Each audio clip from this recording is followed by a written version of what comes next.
Choosing new glasses, ugh, it can feel like a totally impossible mission, can it? But what if I told you there's actually a science to it all? A way to find frames that don't just help you see, but actually perfectly complement your face. Okay, let's get into it and turn that overwhelming wall of frames into a super simple, confident choice. Oh, yeah, we have all been there. You're trying on pair after pair, staring into one of those tiny mirrors, wondering, is this the one? You are definitely not alone in that frustration. So often, it just feels like you're taking a wild guess, just hoping you get lucky. But it absolutely does not have to be that way. You see, the real secret here isn't luck at all. It's all about balance. It's about using the frame to work with your facial structure to create a sense of harmony and really ideal proportion. Once you get this one core principle, the whole process it flips from a guessing game into a clear, structured method. It's a total game changer. So here's our roadmap for this explainer. We're going to start with the absolute golden rules of fit. Then we'll dive into finding your face shape and its perfect frame match. After that, we'll cover the pro-level details, some really clever tricks for your nose and eyes, and finally, some crucial tips for anyone dealing with strong prescriptions.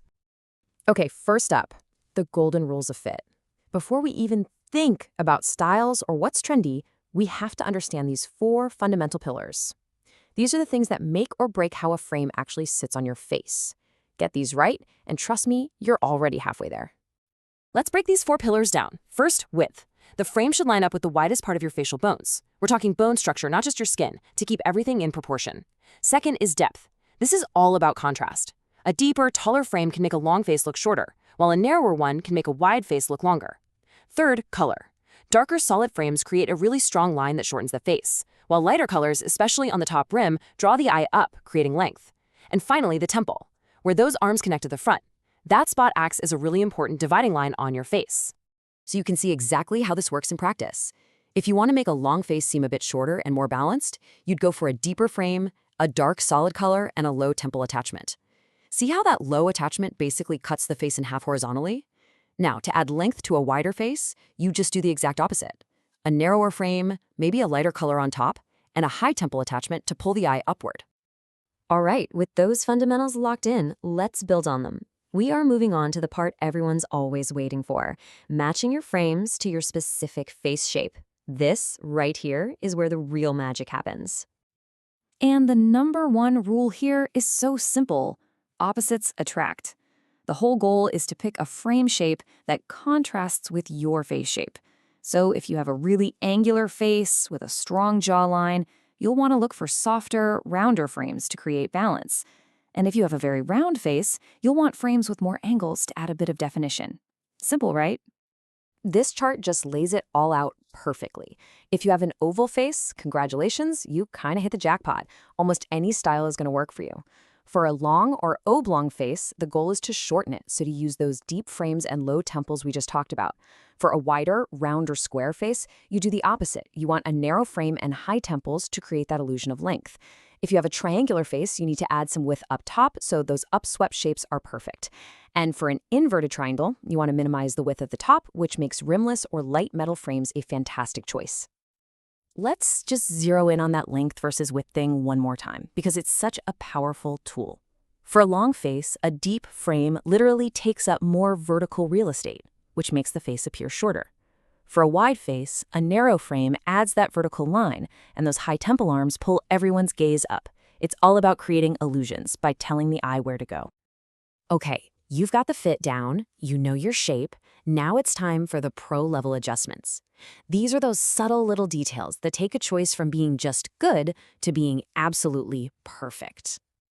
Four key things to remember here. First, your eyebrows. Ideally, the top of your frame should follow the natural curve of your brow line. It looks so much more harmonious. Second, add some lift. An upswept corner like a cat eye naturally draws the eye up.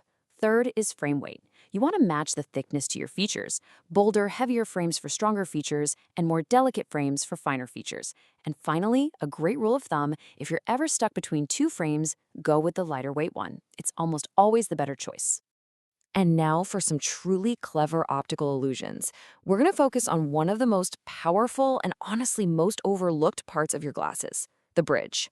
Yeah, that little piece right over your nose. It can completely change how your features are perceived. I know, it sounds a little wild, but it is 100% true. Where that bridge sits and what it looks like can make your nose appear longer or shorter.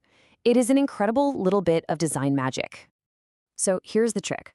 To make a nose look a little longer, you want a high, open bridge. This is often called a keyhole bridge. It leaves a little gap, and that creates a longer, unbroken line down the nose. Now, to make a nose appear shorter, you do the opposite. You want a low-sitting saddle bridge that cuts right across the crest of the nose. That strong horizontal line visually shortens it. It's that easy. And the bridge works wonders for your eyes, too. If your eyes are a bit close set, you want to draw attention outward. A clear or really light-colored bridge kind of disappears, while some cool detail on the outer edges pulls the focus wide. For wide-set eyes, you just reverse it. A dark, solid, thick bridge visually fills in that central space and draws attention inward for a perfectly balanced look. And finally, let's talk about something that's critical for a lot of us: strong prescriptions. Because when you have a high prescription, your frame choice isn't just about how you look, it's also about lens thickness, weight, and even visual distortion. Function has to meet fashion here. This slide tackles two very different problems, but the solution is surprisingly similar.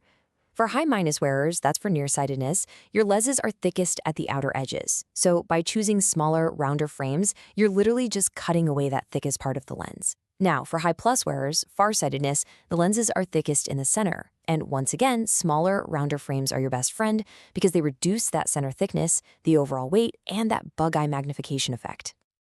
Okay, let's wrap it all up. Here is your official cheat sheet for the next time you go shopping. Number 1, match your frame width to your facial bones.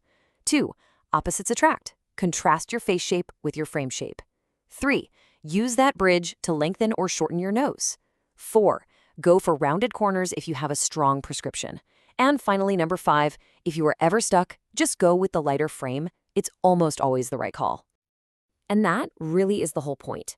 A pair of glasses is so much more than just a medical device. They are an accessory that enhances your features, creates proportion, and becomes a core part of how people see you and how you see yourself. When you find that right pair using these principles, you're not just seeing the world more clearly. You're framing the very best version of yourself for the world to see.